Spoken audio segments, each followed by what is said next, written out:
وزير الدولة وزارة waxbarashada iyo tacliinta sare ee Somaliland iyo agaasimaha tacliinta sare ee wasaaraddaasi ayaa furay shirkii labaad ee ururka midowga jaamacadaha Carbeed oo ka furmay xarunta jaamacadda Burco waxaana ka soo qayb galay madax sare oo ka socotay jaamacadda Carabta iyo saraakiil matalaysay jaamacadaha xubnaha ka ururkaasi jaamacadaha Carbeed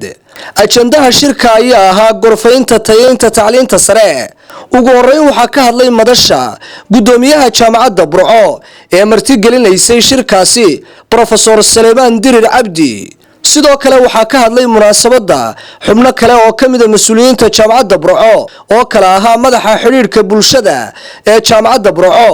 أحمد موسى إسماعيل يخضر موسى وزير الدولة وزارة waxbarashada iyo tacliinta sare محمد حاجي آدن iyo agaasimaha tacliinta sare ee wasaaraddaasi waxbarashada دكتور يوسف أحمد علي أرضو ayaa tilmaamay inuu shirkan yahay mid qiimo weyn ugu fadhiyo Somaliland aad baanu idinku soo dhaweynaa jaamacadda Burco hadii aad tihiin wufuudahan kala jaadka ah waxa weeye jaamacadihii ugu galbeesanaa oo Amuud iyo eelo ay ka socdaan jaamacadihii ugu barisanaa ee Nugaal iyo Sanaag ay ka socdeen qolada reer Hargeysa ee jaamacadaha badana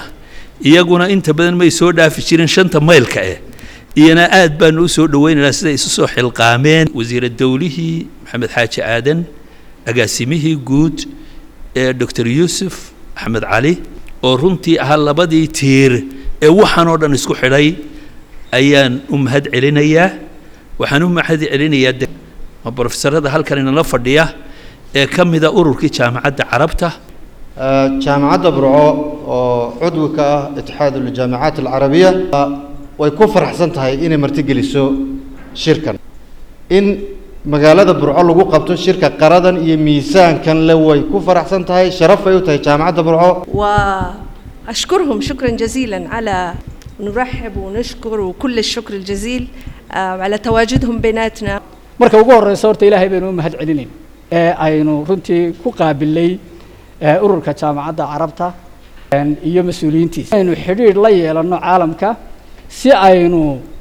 u suurta gelino tayada aynu doonayno aad iyo aad bay u mahadsan sida mugale ee miisaan kale ay uga soo qayb galeen shirkii labaad ee tayada waxbarashada sare insha Allah maanta iyo bariinayna halkan ku qaadanayno faa'iido fara badan aynu ka helayno shirkan oo soconaya muddo 2 maalmood ayaa lagu gorfayn doonaa tayeynta tacliinta sare Ali Daar Maxamed Boos TV Universal Burco